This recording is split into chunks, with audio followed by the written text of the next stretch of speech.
Hi friends, बघा आपण previous लेक्चरला बघितलं होतं नॉन लिनियर कर्व फिटिंग, त्याच्यातलं fitting of a quadratic curve हा टॉपिक बघितला होता आणि त्याचे फॉर्म्युले त्याचं एक्झाम्पल बघितलं होतं बघा. म्हणजेच आता आपल्याला नेक्स्ट एक्झाम्पल बघायचं आहे त्याचं. Find the least square approximation of second degree. Find the least squares approximations of second degree to the discrete data.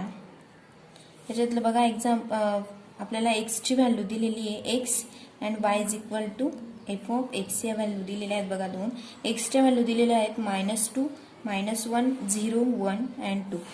y is equal to F of X ची व्हॅल्यू दिली 15, 1, 1, 3 and 19.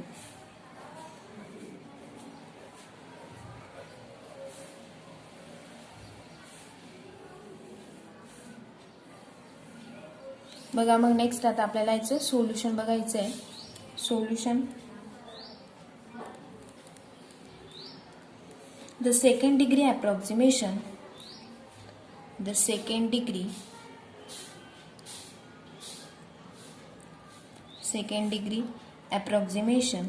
Is y is equal to, बघा त्याचा formula होता F of X is equal to y is equal to F of X is equal to a plus bx plus c into x square. The normal equations are given by normal equation दिले बघा. Summation of yk. बघा आपण previous lecture मध्ये बघितलं होतं की त्याच्यातले काय काढावे लागणार आहेत आपल्याला. 3 इक्वेशनचं सोल्युशन काढावं लागणार आहे बघा. 3 इक्वेशन मध्ये आपल्याला व्हॅल्यू पुट कराव्या लागणार आहेत. फर्स्ट फॉर्म्युला आहे त्याच्यातला, हा आपला मेन फॉर्म्युला आहे. याच्यामध्ये आपल्याला लास्टला व्हॅल्यू पुट करायची आहेत, ए ची काढून, बी ची काढून आणि सी ची. नेक्स्ट फर्स्ट आहे summation of Y K is equal to N A plus B into summation of X K plus C into summation of X square K. Next second formula आहे summation of X K into Y K is equal to A into summation of X K plus B into summation of X square K plus c into summation of X cube K. Next summation of third formula is summation of X square K into Y K is equal to a into summation of X square K plus b into summation of X cube K plus c into summation of X raise to 4 K. या पद्धतीने. Next आता आपल्याला we form the following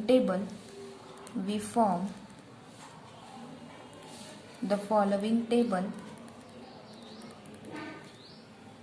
बघा आपल्याला याच्यासाठी X square K X cube K ह्या सर्व value find करण्यासाठी आपल्याला टेबल बनवावं लागेल. म्हणजेच नेक्स्ट बघा X Y X square Y X cube into X raise to 4 एवढे टेबल लागणार बघा आपल्याला. नेक्स्ट म्हणजेच एक्सचे व्हॅल्यू आपल्याला क्वेश्चन मध्ये दिलेलं होतं -2, -1, 0, 1 अँड 2 आणि त्याची काय करावे लागेल आपल्याला सम करावे लागेल. नेक्स्ट वायचे व्हॅल्यू दिलेल्या होत्या बघा. वायच्या व्हॅल्यू पण क्वेश्चन मध्ये दिलेल्या होत्या आपल्याला 15, 1, 1, 3 अँड 19. बघा याची सम काय मिळेल आपल्याला 3 - 3 + 3 इज इक्वल टू 0. म्हणजे फर्स्टची सम आपल्याला 0 मिळाली. Next X into Y -15 into 2 is equal to -30. -1 into 1 -1, 1 into 0 0, 1 into 3 3, 19 into 2 38. बघा याची पण सोल्युशन. याची सम किती मिळेल आपल्याला 39. याची सम किती मिळेल 10.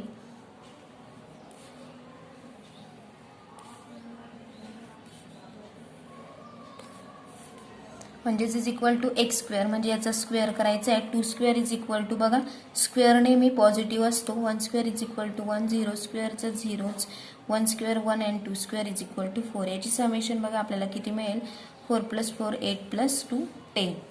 Next X square into Y. X स्क्वेअरची व्हॅल्यू आणि ही 15 एक्स स्क्वेअरचा हा टेबल आणि वायचा म्हणजे एक्स स्क्वेअर इंटू वाय करायचं आहे. 15 4 जा 16, 1 इंटू 1 1, 1 0 जा 0, 3 इंटू 3 9,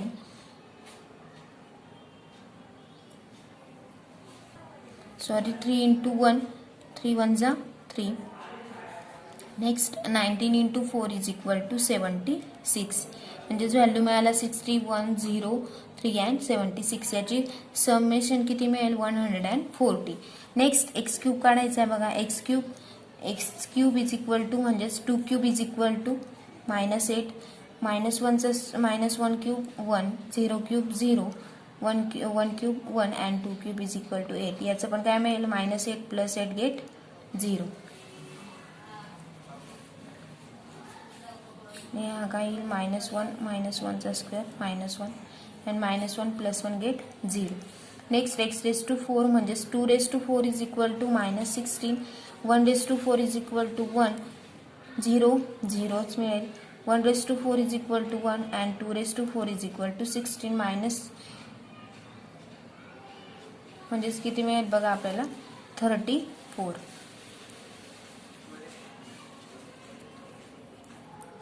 वी हॅव बघा म्हणजेच आपल्याला एन ची व्हॅल्यू किती दिसते 1 2 3 4 and 5. N is equal to किती दिसतोय we have N is equal to किती मिळाला आपल्याला 5. समेशन ऑफ एक्स के म्हणजेच एक्स ची व्हॅल्यू किती मिळाली 0. समेशन ऑफ एक्स के म्हणजे एक्स कॉलमची व्हॅल्यू 0 मिळाली. Next summation of Y K म्हणजेच वायची व्हॅल्यू 39 मिळाली बघा. Next summation of X K into Y K, X K into Y K is equal to किती मिळालं बघा is equal to 10. X into Y म्हणजेच X K into Y K is equal to 10 मिळाली. Next summation of X square K म्हणजेच किती मिळाली 140. Sorry x square K म्हणजे हा एक्स स्क्वेअरचा टेबल येईल इज इक्वल टू किती मिळाली मग 10 मिळाली. Next summation of X square K into Y K म्हणजेच एक्स स्क्वेअर वायचं बघावं लागेल किती मिळालं ते 140. Next summation of X cube K is equal to किती मिळाला होता आपल्याला 0 and summation of x⁴ K is equal to किती मिळालं आपल्याला 34. ह्या पद्धतीने आपण व्हॅल्यू पुट करून दिल्या बघा म्हणजेच फक्त आपण लिहून घेतलं ते व्हॅल्यू.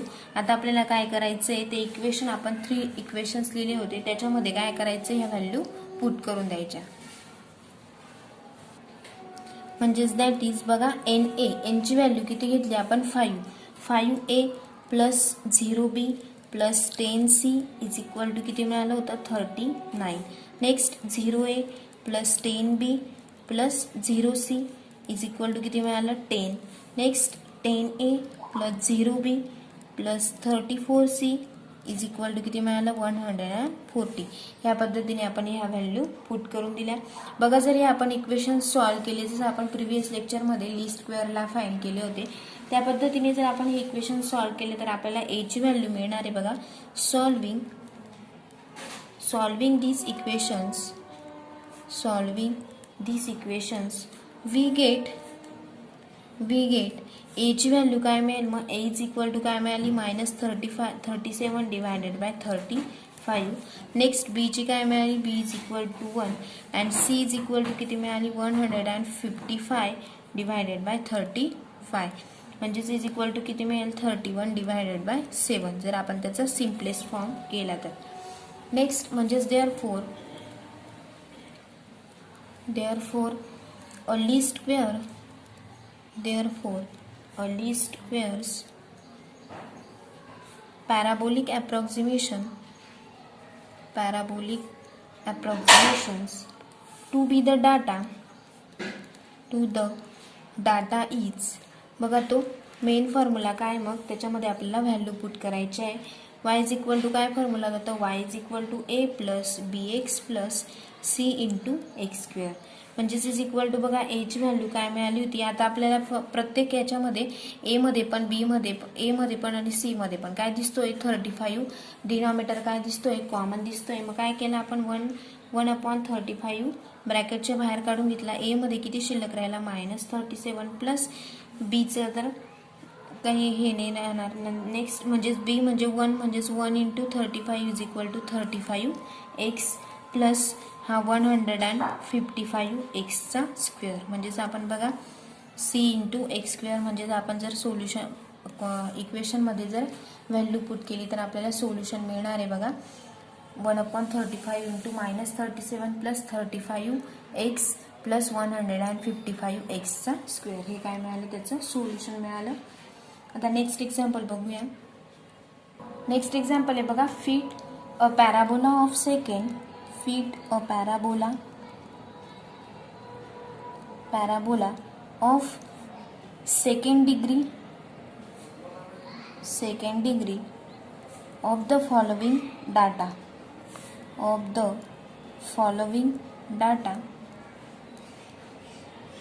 x चे व्हॅल्यू आणि y चे व्हॅल्यू दिले बघा x अँड y. x चे व्हॅल्यू दिल्या होत्या 0 1 2 3 अँड 4. y च्या व्हॅल्यू दिलेल्या होत्या 1 4 10 1 4 10 17 अँड 13. या पद्धतीने बघा, ज्या पद्धतीने आपण फर्स्ट एक्झाम्पल सॉल्व केलं त्या पद्धतीने आपल्याला हे एक्झाम्पल सॉल्व करायचं आहे. सोल्युशन बघूया. Solution the second degree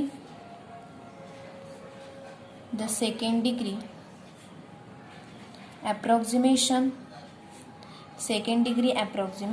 is y is equal to काय फॉर्म्युला असतो, y is equal to f of x is equal to a plus bx plus cx square. हा फॉर्म्युला आहे बघा. द नॉर्मल आणि 3 फॉर्म्युले दिलेले जे की 3 इक्वेशन मध्ये आपल्याला टाकायचे. The normal equations are given by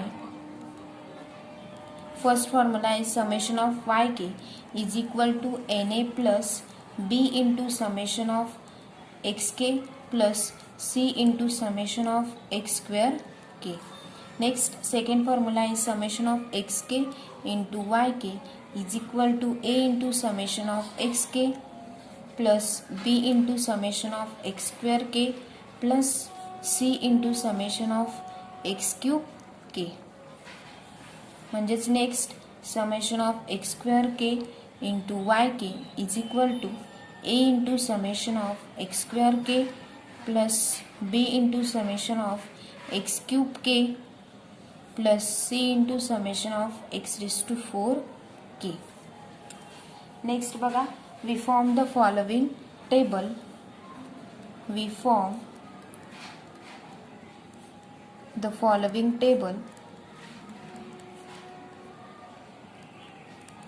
बघा, आपल्याला हे सोल्युशन काढण्यासाठी काय करावं लागेल, टेबल बनवावं लागेल. फर्स्ट व्हॅल्यू घेतली x y, next x y, x square, next x square y and x cube and काय लागेल x रेज टू 4. ज्या की ह्या इक्वेशनला सॉल्व करण्यासाठी जितके लागतील. x च्या व्हॅल्यू दिलेल्या होत्या 0 1 2 3 अँड 4. म्हणजेच n ची व्हॅल्यू किती दिलेली आहे 5 आणि त्याची काय करावे लागेल, नेक्स्ट आपल्याला सम करावे लागेल बघा.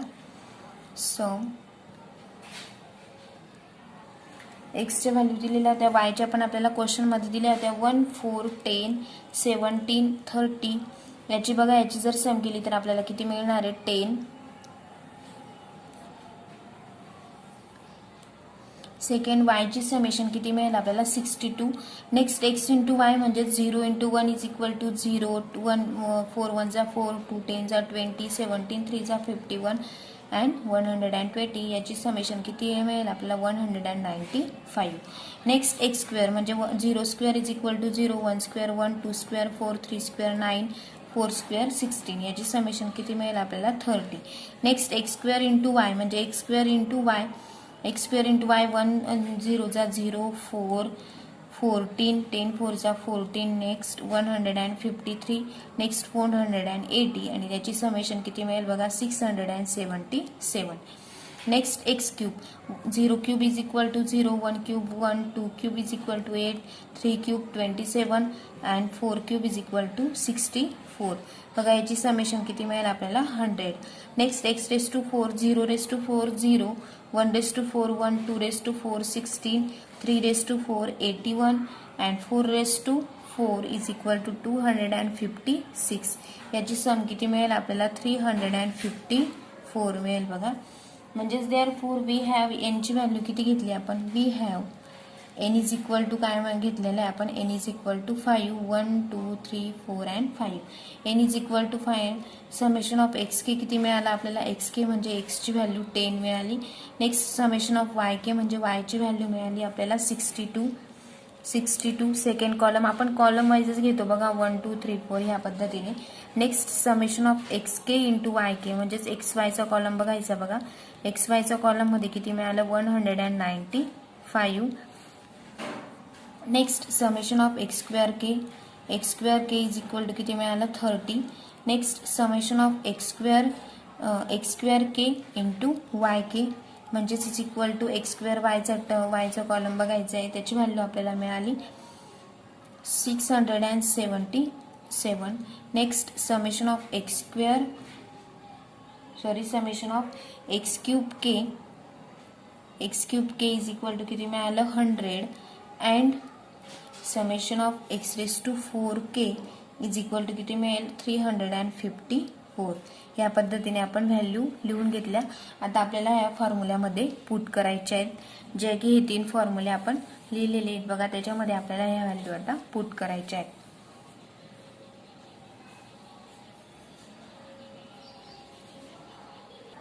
म्हणजेच that is 5a plus 10b plus 13c is equal to काय मिळेल 62.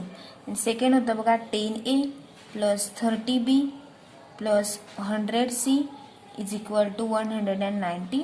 आणि थर्ड होतं बघा 30a plus 100b plus 354c is equal to 677.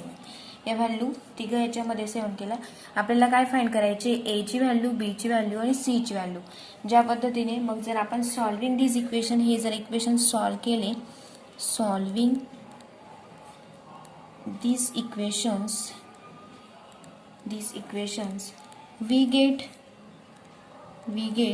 a is equal to काय मिळालं 1.2 मिळेल बघा. a is equal to 1.2 मिळेल, p is equal to 1.1 मिळेल and c is equal to काय मिळेल 1.5. c is equal to 1.5. therefore a least squares parabolic approximations to the data is बघा main formula काय होता मग F of X is equal to, त्याच्यामध्ये आपल्याला आता व्हॅल्यू पुट करावा लागेल. वाय इज इक्वल टू काय होतं F of X is equal to A plus B X plus C into X square. म्हणजेच ए ची व्हॅल्यू काय मिळाली आपल्याला 1.2 प्लस बी ची काय मिळाली 1.1 into X as it is plus C ची 1.5 इंटू एक्स स्क्वेअर. हे आपल्याला काय मिळालं बघा सोल्युशन मिळालं ह्या एक्झाम्पलचं. म्हणजे अशा पद्धतीने बघा हे एक्झाम्पल सॉल्व केलं आपण. याला जर मल्टिप्लायड बाय 2 केलं तर आपल्याला 10a मिळून जाईल, म्हणजेच हे गेट कॅन्सल होऊन जातील. अशा पद्धतीने जर आपण हे सॉल्व केलं तर आपल्याला a ची value 1.2, b is equal to 1.1 आणि c इज इक्वल टू 1.5 याला आली. आणि त्याच्यामध्ये काय केलं आपण मेन लीस्ट स्क्वेअर जे पॅराबोलिक अप्रॉक्सिमेशन डाटाचं एक्झाम्पल होतं त्याच्यामध्ये काय केलं ही व्हॅल्यू पुट करून दिली, जी की y is equal to F of X is equal to A plus B X plus C X square होतं. त्याच्यामध्ये ही व्हॅल्यू पुट करून दिली आणि आपल्याला सोल्युशन मिळालं 1.2 प्लस 1.1 एक्स प्लस 1.5 एक्सचा स्क्वेअर. अशा पद्धतीने एक्झाम्पल सॉल्व केलं बघा. नेक्स्ट लेक्चरला आपण नेक्स्ट टॉपिक बघूया, fitting of an exponential curve of the time. त्याच्यातले 2 टाईप आहे. आणि नेक्स्ट आपण fitting the logarithmic curve of the form. त्याच्यातले फॉर्म दिले आहेत बघा, y is equal to A raise to B X आणि y is equal to A X raise to B. हे आपण नेक्स्ट लेक्चरला बघूया.